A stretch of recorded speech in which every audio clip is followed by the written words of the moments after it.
Ned Willard came home to Kingsbridge in a snowstorm. He sailed upstream from Coombe Harbour in the cabin of a slow barge loaded with cloth from Antwerp and wine from Bordeaux.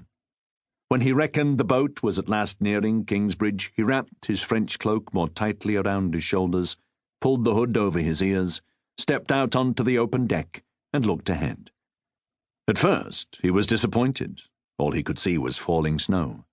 But his longing for a sight of the city was like an ache, and he stared into the flurries, hoping. After a while, his wish was granted, and the storm began to lift. A surprise patch of blue sky appeared. Gazing over the tops of the surrounding trees, he saw the tower of the cathedral, 405 feet high, as every Kingsbridge grammar school pupil knew. The stone angel that watched over the city from the top of the spire had snow edging her wings today, turning the tips of her feathers from dove grey to bright white.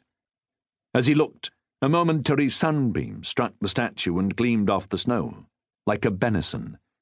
Then the storm closed in again and she was lost from view. He saw nothing except trees for a while, but his imagination was full. He was about to be reunited with his mother after an absence of a year. He would not tell her how much he had missed her, for a man should be independent and self-sufficient at the age of 18. But most of all, he had missed Margery. He had fallen for her, with catastrophic timing, a few weeks before leaving Kingsbridge to spend a year in Calais, the English-ruled port on the north coast of France. Since childhood he had known and liked the mischievous, intelligent daughter of Sir Reginald Fitzgerald. When she grew up, her impishness had taken on a new allure, so that he found himself staring at her in church, his mouth dry and his breath shallow. He had hesitated to do more than stare, for she was 3 years younger than he, but she knew no such inhibitions. They had kissed in the Kingsbridge graveyard, behind the concealing bulk of the tomb of Prior Philip, the monk who had commissioned the cathedral 4 centuries ago. There had been nothing childish about their long, passionate kiss. Then she had laughed and run away. But she kissed him again the next day, and on the evening before he left for France they admitted that they loved one another. For the first few weeks they exchanged love letters. They had not told their parents of their feelings. It seemed too soon, so they could not write openly. But Ned confided in his older brother, Barney, who became their intermediary. Then Barney left Kingsbridge and went to Seville. Margery, too, had an older brother, Rollo, but she did not trust him the way Ned trusted Barney, and so the correspondence ended. The lack of communication made little difference to Ned's feelings. He knew what people said about young love, and he examined himself constantly, waiting for his emotions to change, but they did not.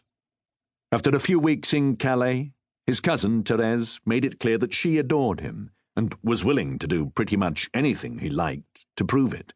But Ned was hardly tempted. He reflected on this with some surprise, for he had never before passed up the chance of kissing a pretty girl with nice breasts.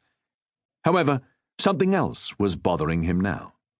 After rejecting Thérèse, he had felt confident that his feelings for Margery would not alter while he was away. But now he asked himself what would happen when he saw her. Would Margery in the flesh be as enchanting as she seemed in his memory? Would his love survive the reunion? And what about her? A year was a long time for a girl of 14, 15 now, of course, but still.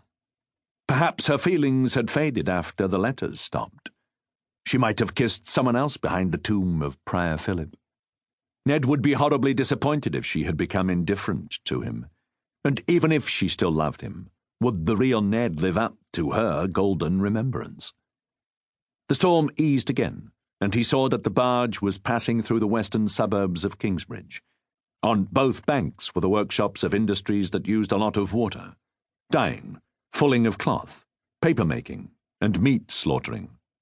Because these processes could be smelly, the west was the low-rent neighbourhood. Ahead, Leper Island came into view. The name was old. There had been no lepers here for centuries.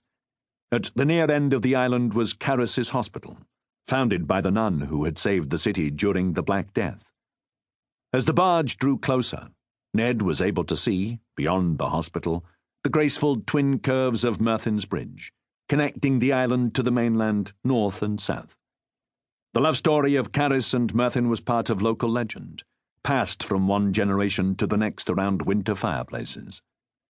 The barge eased into a berth on the crowded waterfront. The city seemed not to have altered much in a year. Places such as Kingsbridge changed only slowly, Ned supposed. Cathedrals and bridges and hospitals were built to last. He had a satchel slung over his shoulder, and now the captain of the barge handed him his only other luggage, a small wooden trunk containing a few clothes, a pair of pistols, and some books. He hefted the box, took his leave, and stepped on to the dock.